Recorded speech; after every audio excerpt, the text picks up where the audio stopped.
होता है वो अपने आप में भाजपा का स्थापित नेता है, ऐसे तो करता है, ऐसा सबको मानना चाहिए।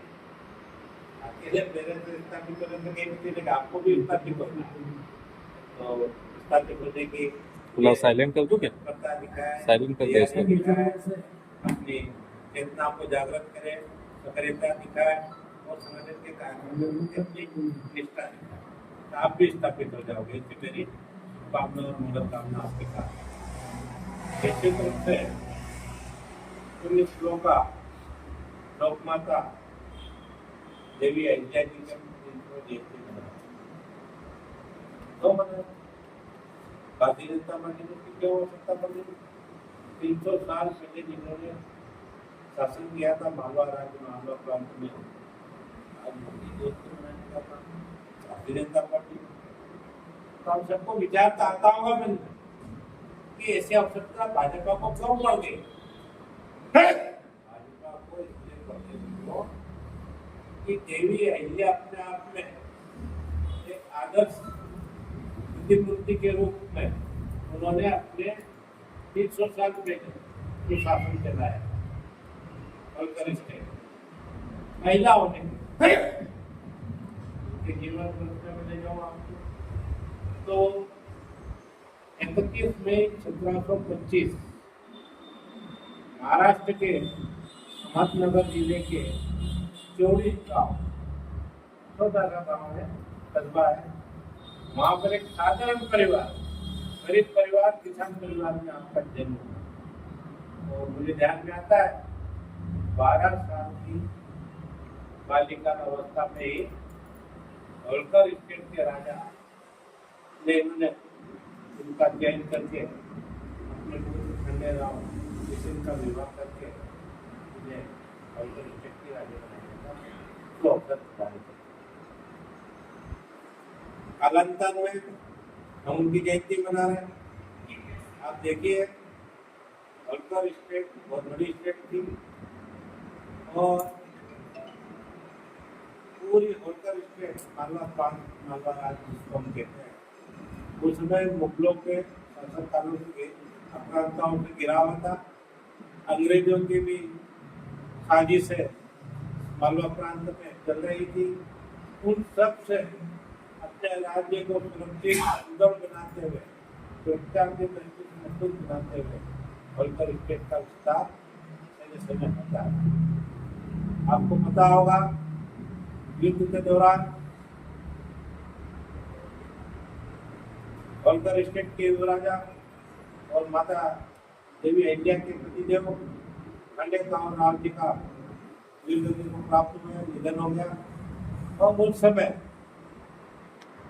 देवी अहिल्या ने संकल्प लिया, उसमें परंपरा थी सती होने की, पति के देहांत पर पत्नियां सती होने का व्रत धारण करती। आपने भी उस इच्छा को जाहिर किया अपने सास ससुर के सामने और कहा कि मैं मेरे पति वीरगति को प्राप्त हो गए, मैं भी अब पति होना चाहती हूँ। तब होलकर स्टेट के राजा ने समझाया कि देवी तुम ये क्या कदम उठाने जा रहे हो, इस होलकर साम्राज्य का क्या होगा, इस मालवा राज्य का क्या होगा, यहाँ की प्रजा का क्या होगा, इसका आप चिंतन करिए और फिर निर्णय लीजिए। भविष्य आपके हाथों में छिपा है और आप भी अपने प्राणों की आहुति दे देंगे, इस होलकर स्टेट का कोई रखवाला नहीं होगा।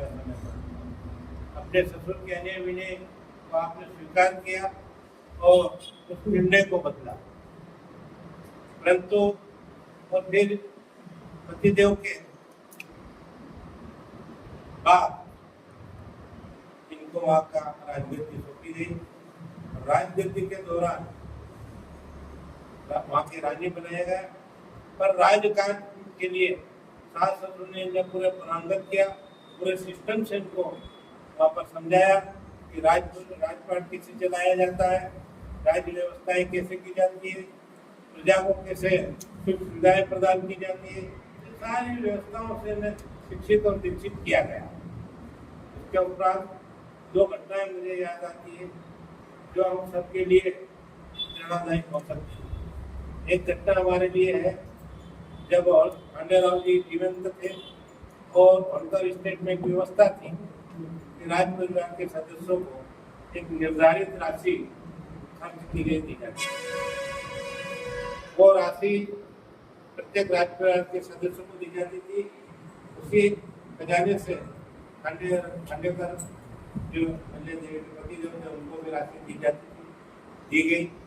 परंतु एक बार उन्होंने क्या करा, जो राशि दी गई थी उसमें अतिरिक्त खर्च कर डाला। जब ये बात रानी एलिया जी को पता चली मीडिया के माध्यम से, तो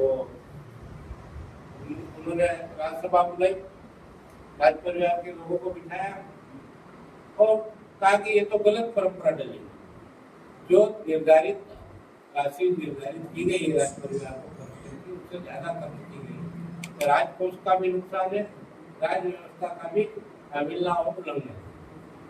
तो फिर उन्होंने इस तथ्य को लेकर अपने पतिदेव के खिलाफ निर्णय लिया और उन्होंने कहा कि आपके अतिरिक्त जो राशि है, आपकी जो निजी राशि है आपके पास, उसमें से जो आपने अतिरिक्त वर्कर स्टेट के खजाने में खर्च किया है उसकी भरपाई की जाए, वापस उसको जमा किया जाए और जमा करवाया। ये एक सुशासन की बहुत बड़ी उदाहरण है हमारा। दूसरा उदाहरण आता है न्यायप्रियता, प्रजा के प्रति वात्सल्य, न्याय, अपनत्व कैसा होना चाहिए देवी अहिल्या इनके नेतृत्व जो बड़े उद्दंड